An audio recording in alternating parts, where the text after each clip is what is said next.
Bueno, comenzamos ahora la columna que va a continuar la que estuvimos analizando el sábado pasado, aquí en De Fogón en Fogón, sobre el contraste entre el modelo concentrador y desestatizador y el modelo distributivo y de Estado estratégico.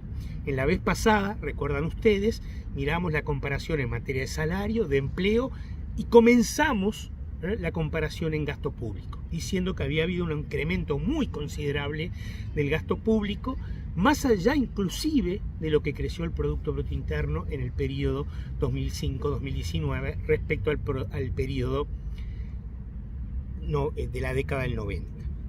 Vamos a ver ahora en particular ese gasto público. Y voy a dar simplemente algunos ejemplos, porque todo luego después se puede analizar más en profundidad cada uno. Tomemos ACE, los servicios de salud del Estado, ANEP, los servicios educativos de primaria y secundaria, y UTU, y la UDELAR, la Universidad de la República. Bueno, respecto al PBI, el gobierno de la década de los 90, incluida la crisis, pasó de 1,24 a 1,19 del PBI en ACE, de 0,65 a 0,60 del PBI en la UDELAR y de 2,49 a 2,43 en la ANEP. Es decir, entre los tres se estancó, se estabilizó, fue estable la participación del gasto en el PBI, de 4,39 a 4,22. ¿Qué pasó entre el 2005 y el 2019? Bueno, vamos a mirar ahora en esta columna lo que pasó entre el 2005 y el 2019. El frente arrancó en ACE con 1,19 y se fue a 2. Arrancó con 0,60 en la UDELAR y se fue a 0,90. Arrancó con 2,43 y se fue a 3,62 en la ANEP. Juntos del 4,22 al 6,51. Es decir, hubo más gasto público, hubo más gasto social, y fundamentalmente las áreas priorizadas fueron las de la salud pública y la educación pública, tanto primaria como secundaria, UTU y la Universidad de la República. También hubo cambios en el financiamiento. En el periodo, tomé promedio 95-99, los impuestos a la renta eran el 12,5%. En el periodo 2010-2014, 26%. El patrimonio quedó más o menos estable, 4,9%. Aumentó a 5,66. Y los impuestos al consumo bajaron de 75 a 63%. Y esto es muy importante, porque los impuestos al consumo son fundamentalmente regresivos, no tienen en cuenta la capacidad contributiva de las personas, y por lo tanto afectan más a los que ganan menos. Los impuestos a la renta, en cambio, y al capital, al patrimonio, a la riqueza, afectan proporcionalmente a los ingresos o la riqueza que tenga cada uno. Y este es un cambio muy importante. Bajó el peso del IVA, básicamente, que es el principal impuesto al consumo, y aumentó el peso de los impuestos a la renta, con un criterio además diferente, porque se sustituyó un viejo impuesto a los sueldos regresivo y muy malo por un impuesto a la renta a las personas físicas, progresional, que tiene deducciones, que tiene en cuenta la capacidad contributiva, que tiene un mínimo no imponible muy alto.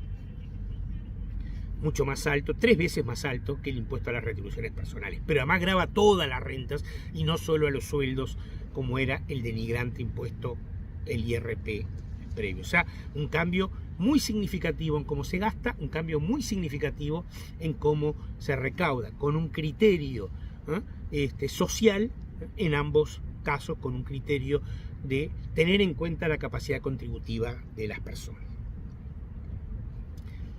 Y ahí están los resultados. Los resultados son muy claros. En el periodo de los 90, la pobreza, mientras tuvo crecimiento, ahora eliminamos los periodos de crisis para que no se nos diga que estamos comparando situaciones críticas, mientras duró el crecimiento entre el 90 y el 99, la pobreza bajó de 25,5 a 26. Una baja muy poco significativa. En cambio, en el periodo frente amplista, bajó de 40 a 8,9, 1.300.000 personas menos pobres. Pero también bajó la desigualdad. No es fácil hacer bajar la pobreza y la desigualdad al mismo tiempo. Muchos países han logrado importantes bajas de pobreza sin bajar la desigualdad. Hay varios indicadores de desigualdad. Yo voy a usar uno solo a efectos del tiempo disponible en esta columna, que es el índice de Gini. Mientras duró el crecimiento económico en los 90, el índice de Gini creció. En el 90 era 0,416 y pasó a 0,437. Recuerden que el índice de Gini mide la desigualdad. 0 es cuando todo se reparte equitativamente. 1 es la mayor concentración, cuando toda la plata la tiene una sola persona. Cuanto más cerca de 0, más distributivo. Cuanto más cerca de 1, más concentrado. Bueno, como dije, en la época de crecimiento pasó de 0,416 a 0,437. Y en la crisis se fue a 4,95. En cambio, a 4,53, perdón.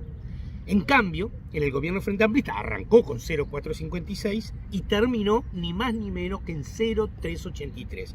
O sea, una baja arriba del 15%, mayoritariamente, como ya lo he dicho en otra columna, en el periodo 2010-2014, donde bajó el grueso de la desigualdad en el país. O sea, terminamos la contrastación. Salarios estancados, salarios al alza.